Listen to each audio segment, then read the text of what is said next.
Okay, just a super quick little rundown on drawing pencils. I was just doing a tutorial on an Instagram Live about using tracing paper to get a symmetrical drawing. This is a butterfly that I drew in my sketchbook, and I started out with just the one half. I wanted the second half to look identical to the first one without having to try and do it by freehand and erase and redraw, erase and redraw. I just wanted to get it done. So I use this tracing paper hack. I've got this. This is like a sticky note that is transparent. And I bought these at Office Depot. But it's kind of like a Post-it note, but you can see through it. And then, so I would put these on my drawing. This is one that I already did. But you would trace your drawing onto the tracing paper, and you can use any kind of tracing paper. It doesn't have to be these sticky notes. I just thought these were really handy because sometimes you just want a small area to trace and you don't want to get a huge sheet of tracing paper out and cut it and fold it and all that stuff. So these sticky notes are real handy.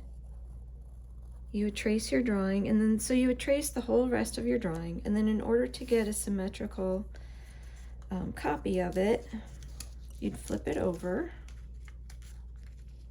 like this. And see, now I would use some washi tape to tape it down to my surface so that it doesn't move around while I'm tracing it. But basically what you're doing is you're using your pencil on this side. You're going to trace it all over again, those lines that you just traced. And what you're doing is your pencil is pushing the graphite from this side onto your paper. So it's kind of like an old-fashioned carbon copy, if anybody remembers those. But that's a little hack. Most artists learn that if they've had, a few art classes, or if they're around any other artists. It's kind of, something that people use a lot. But if you've never learned that before, that might be a good tip for you. So anyways, I was talking about when you're doing this with the tracing paper hack, it's much better if you have a softer lead pencil, because then it's going to be easier to transfer it onto your surface. If it's a hard lead pencil, it's really light, there's not a lot of graphite, and it's harder to transfer it.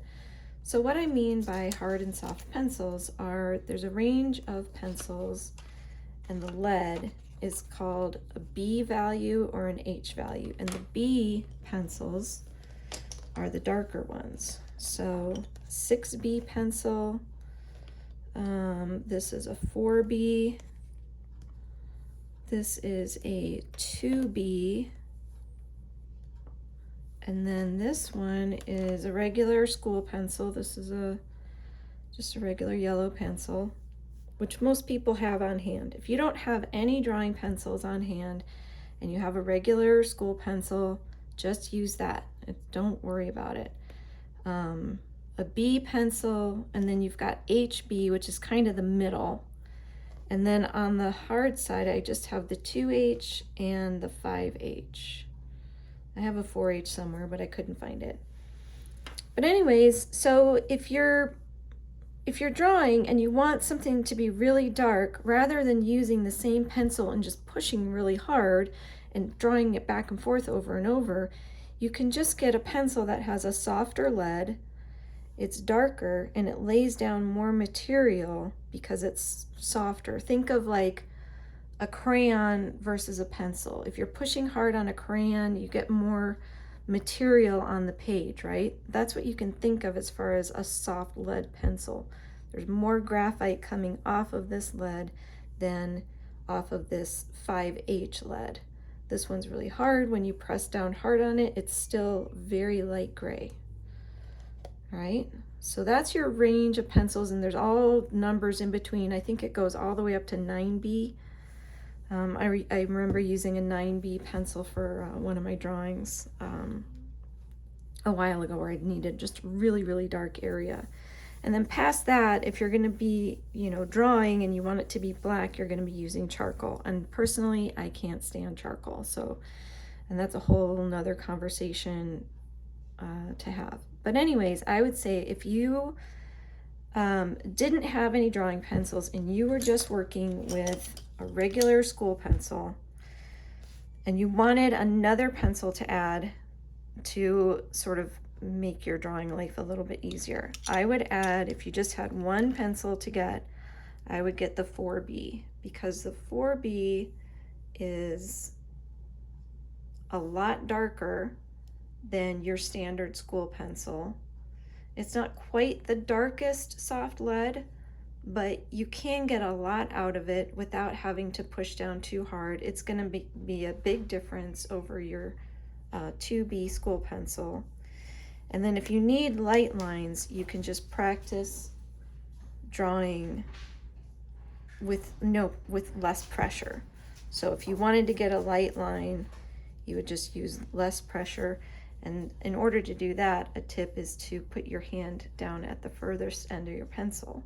And then that way you get a really light line.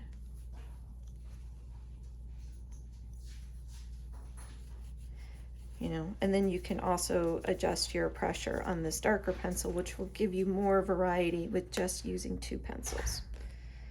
But if you're getting ready to start an art class, you can usually find some affordable pencil kits with pencils of different drawing leads.